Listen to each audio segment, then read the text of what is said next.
Oh, welcome back. I didn't see you there. Welcome to part 2 of how to animate, and as I said last time in part 1, we will be using Adobe Flash, a computer, and optionally, preferably so, a Wacom Cintiq Tablet.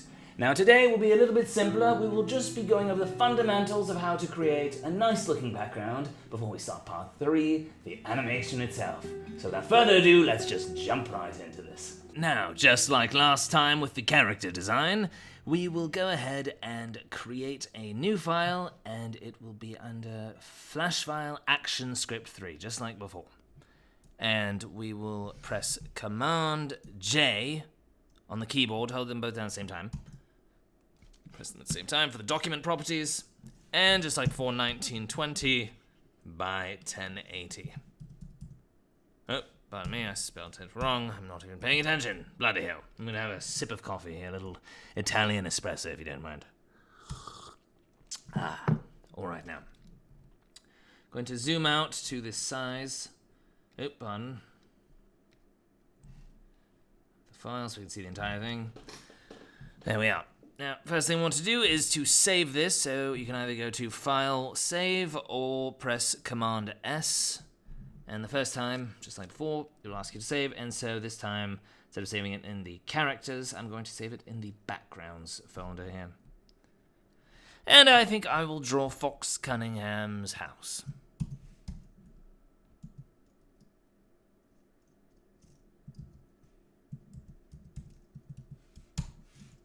Alright. Now make sure you have your line tool set. Well, at least for me, I like it set nice and thin, especially because with drawing backgrounds, I try not to use the brush tool, because as you'll notice, if you use the brush tool to do a background, I'm going to do the background properly, this is just to explain this point I'm trying to make right here, and you use the line tool is below, and the brush is above.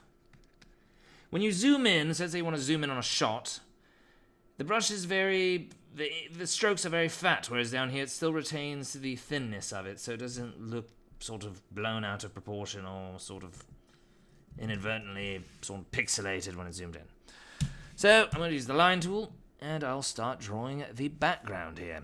So I think I will draw a horizon sort of line. And why don't we sort of make sort of a foreground and a background. So here we'll have a house. We're doing a very poor job.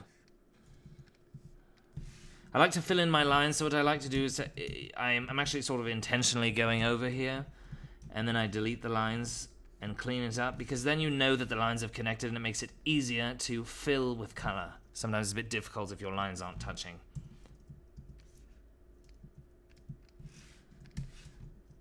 And draw a little door here. Maybe zoom in for some of the details so it doesn't look like shite. And the door's a bit uneven, but we're doing a cartoon. I'm not going for the hyper-realistic stuff today. I said this was how to animate video, not how to be a good artist.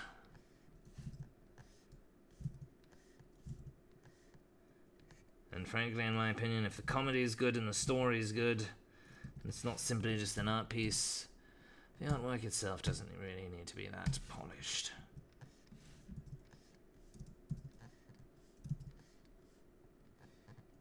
Alright, my bloody skills today of doing a straight line are horrendous. Now please forgive me. You're probably already done by now. I'm the one who needs to catch up. So, I'm not going to get too crazy here. Alright.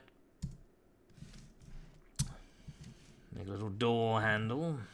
Would be appropriate. How else is he going to get into his house? There's a little lock. How's he supposed to keep all the baddies out? A little chimney, because maybe he lives in the woods where the winters get cold and needs to set a fire. Alright. Now, I'll add a little trail. Sort of gets larger as it comes to the foreground, has some sort of perspective. It comes towards us. And I think I'll draw some mountains in the background.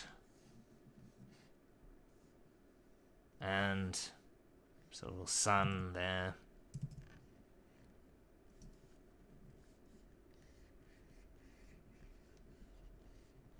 Right, that sun is totally horrible, forgive me. But you know, as I said, there's no right or wrong. You should never be harsh on yourself. Never be a harsh judge. Just have fun, honestly. Make content that you're happy with. I joke and I kid, and I'm a bit of a cynic myself, but at the end of the day, the most important thing is just to do what makes you happy.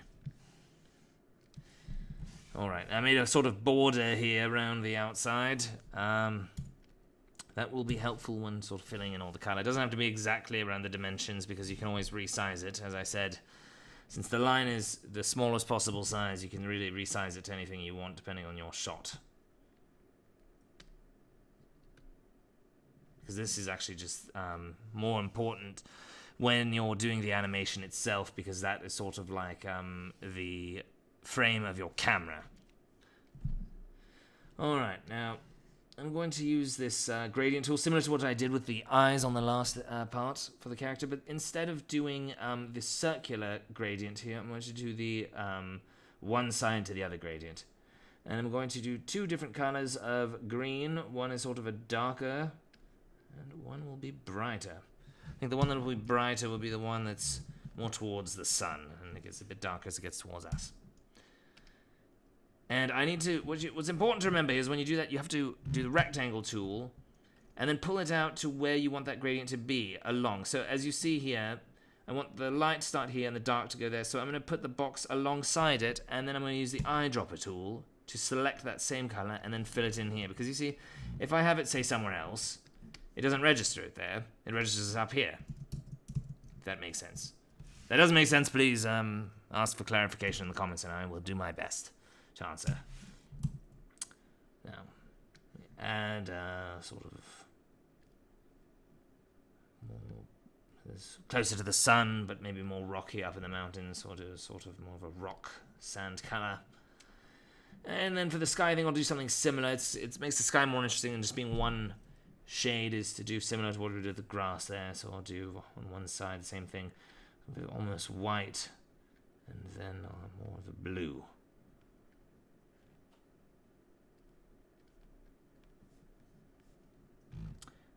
Rectangle tool and do the same thing I did before.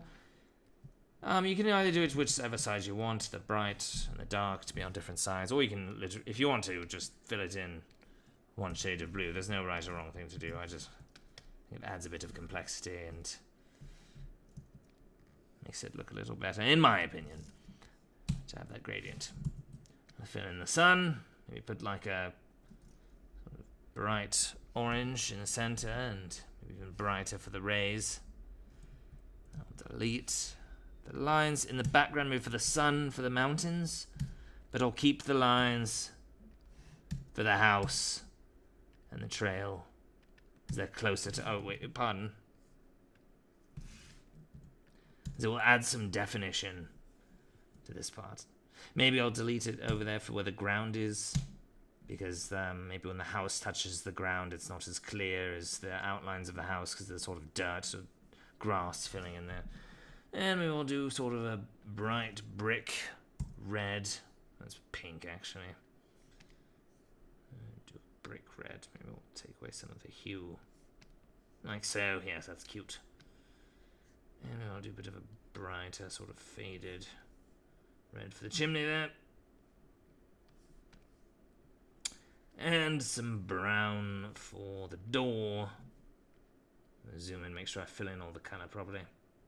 So you can see here, if you fill color from far away, it tends to not fill all the way. So it's good to zoom in there.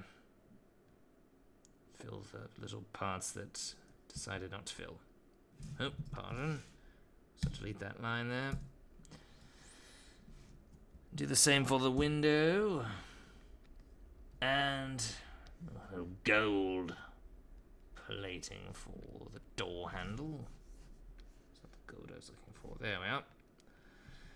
And for the inside of the house, I'll do sort of just a dark grey. The lights are off. No one's home right now.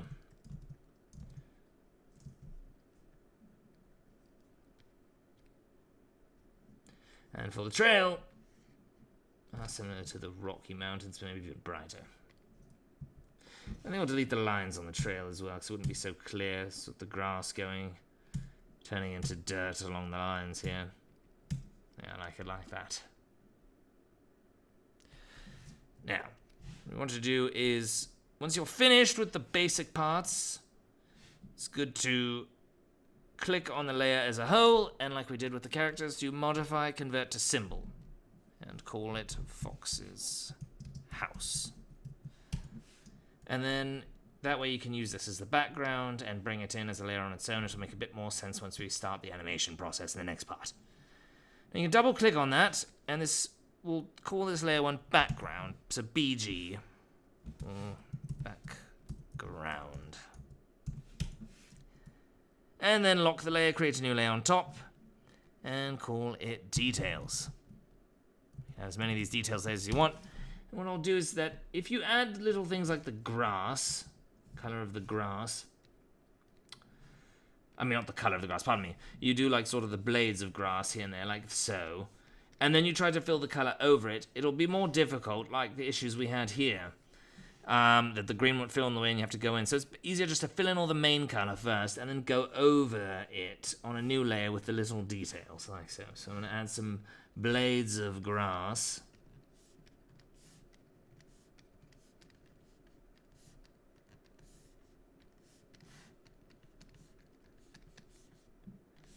Over here, I won't spend too long, because this is just a tutorial. But of course, if you want to add more detail, and I'm going to quickly, be sure to pause the video. There's never either too little or too much detail. As long as you like what you're making, that's all that matters.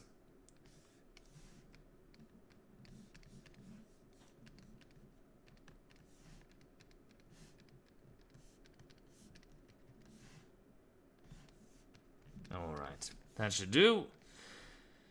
Maybe a couple more little details I could do. It's also some little sort of half circles or full circles for pebbles on the trail here.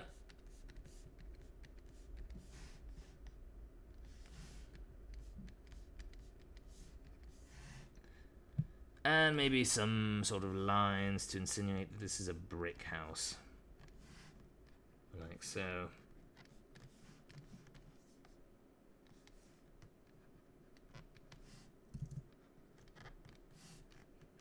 Oh, and of course I cannot forget the chimney. The brickiest part of the house. At least, I did spend many years living in London. There were a lot of brick chimneys, and I remember that the bricks really protrude on those. Alright. Should do. Now, if you want to add some shadows here without having to get too complicated with the background layer, add another layer on top of it and call it shadows. Now we can go back to using the brush tool like we were with the character design. So we go to the brush tool there. And that's not the brush tool, that's the brush size, pardon. Brush tool is here. There we are. Change the brush to black, but lower the alpha, which is the opacity, down to, say, 25%. Then you can draw over things you've already drawn, but it still retains the color. It's not black, so we can add some more detail. And say, there might be a little shadow at the bottom of the house there, so maybe you can make the brush tool a little bit fatter up here. And sort of just run a line along the bottom of the house, or any objects that might have some shadow at the bottom of them. Lastly, you want to add one more layer, if you'd like, for light. And I thought it could be interesting to go up over the sun here. Now, what you can do to create light coming from a certain area is pick the color tool like we did for the eyes, the gradient that goes from the inside to the outside of a circle. And let's change the color to yellow. And same thing. We'll do almost the same color for the exterior part of the layer. But then on the exterior, lower the opacity to 0. And actually pull it in a little bit there. And the opacity on the other side, you can make it about 40%. Now, create a circle and hold down Shift when you do it to make it a perfect circle. And then delete the outside of it. And then you see now you can highlight it and you can move it around. You want to move it over your light source, which is the sun in this case. Actually, I'll turn it up a little bit. It looks a bit green. Let me fix that. I'll turn it up. And see, now you can really see this is before and after. It sort of just feels like it's glowing a little bit more now. And so there we have it. We have our background layer. And now in the previous part we did the character. So now we're just going to put it together in the animation. Alright, well thank you so much again for stopping by. I hope this was informative and helpful. And of course, as always, if you have any questions, leave me a comment. I will do my best to answer all of them.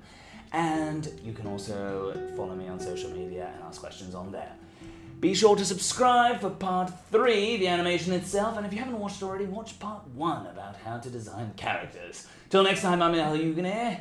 Have a fantabulous day.